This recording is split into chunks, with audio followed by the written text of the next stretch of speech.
y a Él es la honra y el respeto y la reverencia. Así que vamos a reverenciar al Señor, vamos a escuchar el mensaje de Dios, vamos a dejar por acá al siervo de Dios, nuestro hermano Leonardo, y usted aplaude al Señor.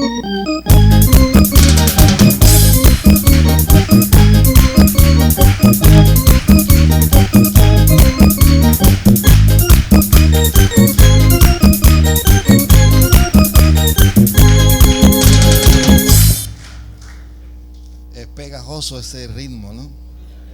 Vamos a ver cómo lo metemos en el celular. ¿Cómo están todos ustedes? Los saludamos en el nombre de Jesús. Quiero que me acompañen con sus Biblias en el libro del profeta Isaías. Vamos a leer en el capítulo 6, en el versículo 1. Usted se estaciona allí. Libro del profeta Isaías, capítulo 6.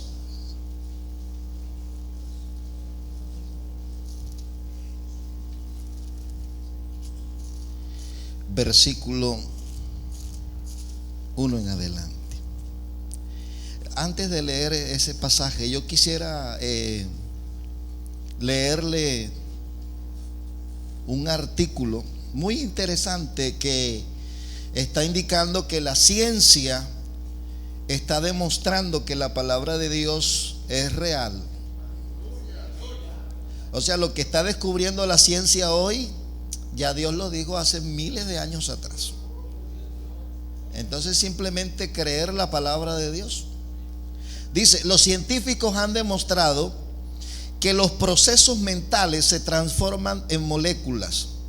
Son literalmente mensajeros del espacio interior. Son el equivalente del pensamiento. Cuando fueron descubiertos los llamaron neuropeptidas, porque inicialmente se encontraron en el cerebro. Ahora sabemos que estas neuropeptidas no se encuentran únicamente en el cerebro, sino en todas las partes del cuerpo, o en todas las células del cuerpo. Pensar un pensamiento es practicar no solo la química cerebral, sino la química corporal. Cada pensamiento que tenemos, cada idea que se nos ocurra, envía un mensaje químico al centro de la conciencia celular. Fijar la atención en una palabra, que es la expresión simbólica de una idea, es algo espectacular, transformador, que hace que lo invisible se haga visible. El proverbista dice 21:5: los pensamientos del diligente ciertamente tienden a la abundancia. Lo que indica que nosotros tenemos que pensar en grande. Cuando viene un pensamiento a su mente, un pensamiento del cielo, un pensamiento de Dios, ese pensamiento se convierte en moléculas que viaja por todo su interior, lo invade a usted. Un pensamiento viene por una idea, pero ese pensamiento se posee todo su cuerpo y se convierte en acción. Es llamar las cosas que no son como si fuesen. Por eso nosotros tenemos que llenarnos del pensamiento de Dios. Por eso Isaías dice: y tú guardarás en completa paz a aquel en cuyo pensamiento en ti persevera, porque en ti ha confiado. Entonces nuestra vida se va a mover en dirección a través de nuestros pensamientos más dominantes. Pero ¿qué pensamiento está dominando tu mente? El proverbista dice: así como es el pensamiento en el corazón del hombre, tal es él. Así como tú piensas, así va a ser tu vida. Entonces el origen de tus triunfos o fracasos van a partir de tu pensamiento. Por eso tenemos que tener el filtro de Dios, pensar lo bueno, lo justo, lo puro, lo amable, lo de buen nombre, si hay virtud alguna, si es digno de alabanza. En eso tenemos que pensar. Hebreos dice: pensando en esto, pensando en grande, porque Dios es grande. Entonces vamos a abrir nuestra mente a pensar lo grande. Eliminemos los pensamientos negativos y los pensamientos de derrota y los pensamientos de fracaso, los pensamientos de limitación, y vamos a pensar en grande. Dime el tamaño de tus sueños, te diré el tamaño de tu Dios. Eso es así, ¿no? Muy bien, libro del profeta Isaías, capítulo 6. Vamos a leer desde el verso 1 en adelante. El tema en esta tarde le he puesto por título: como cuando Dios produce la crisis. Como cuando Dios produce la crisis. Siempre que viene una crisis a una vida, no es para destruirte, es para elevarte a un nuevo nivel de gloria. Véalo siempre así. Y si usted está atravesando una crisis familiar, económica, de identidad, espiritual, sentimental, simplemente está siendo promovido.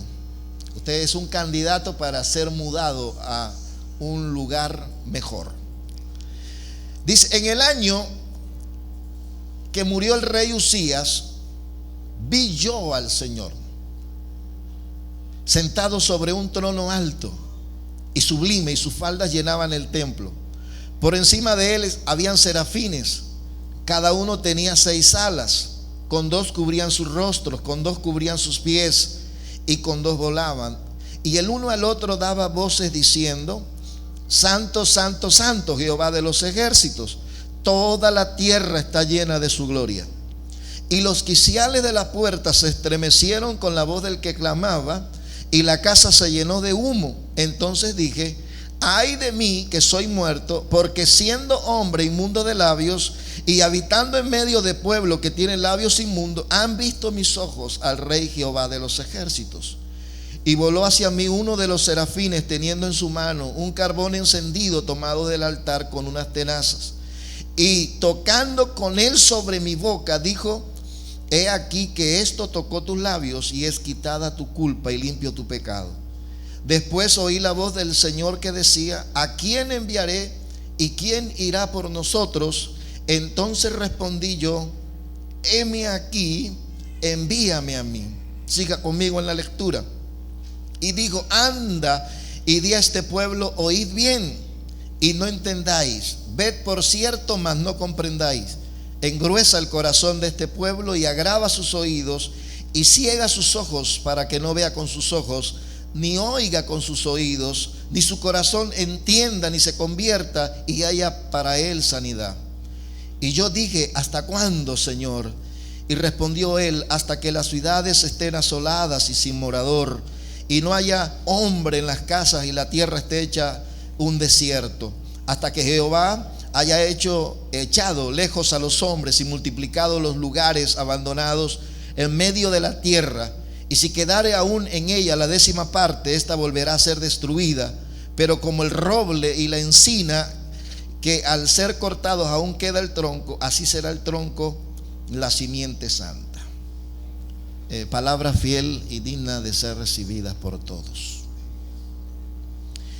Hablar del profeta Isaías, inmediatamente asociamos eso como el profeta mesiánico que habló acerca de Cristo, que hay una profecía en el capítulo 53 donde muestra el sufrimiento del siervo de Jehová y hace una descripción poderosa acerca del padecimiento de Jesús en la cruz.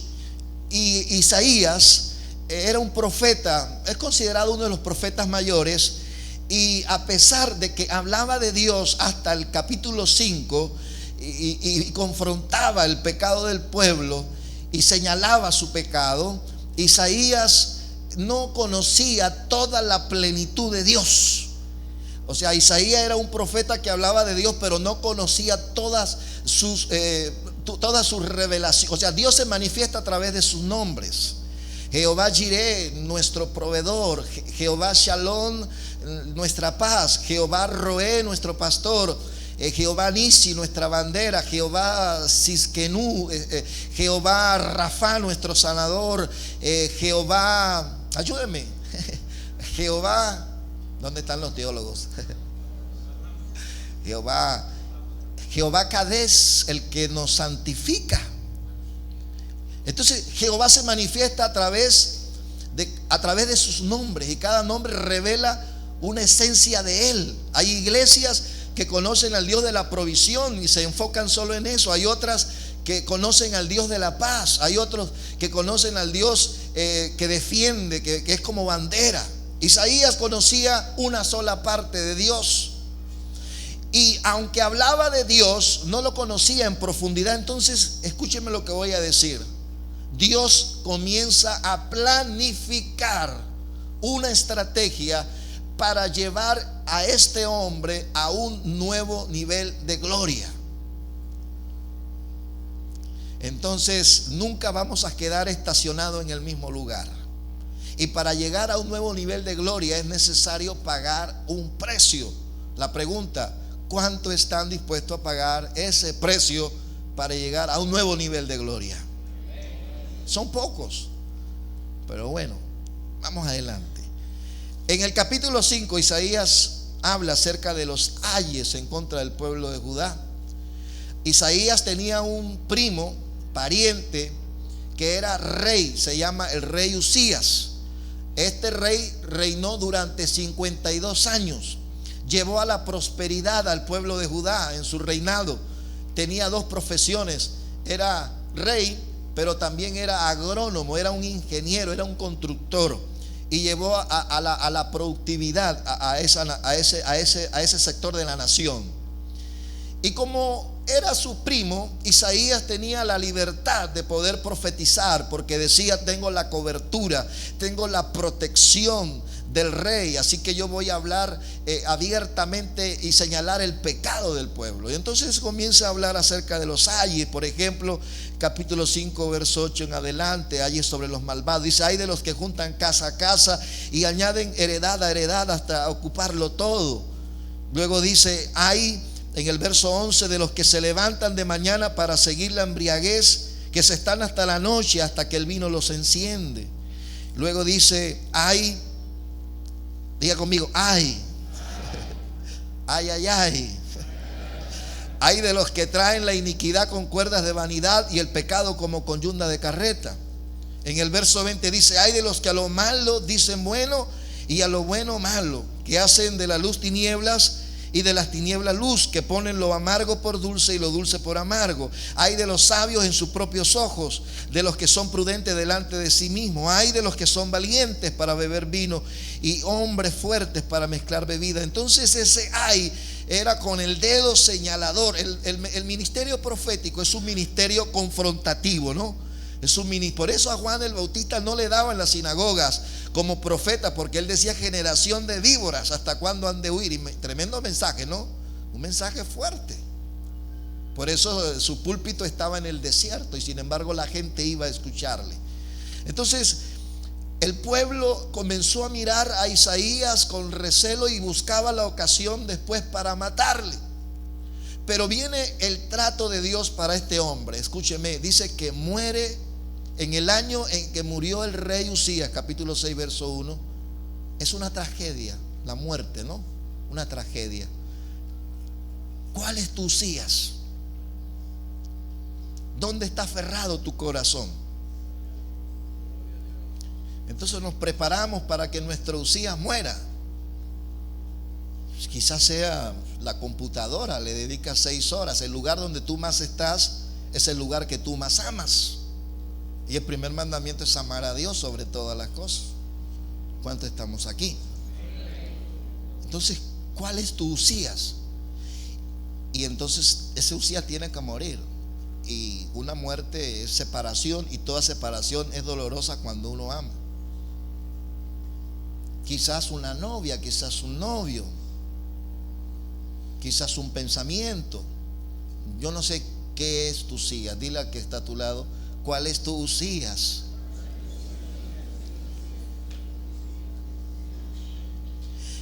En el año en que murió el rey Usías, vi yo al Señor.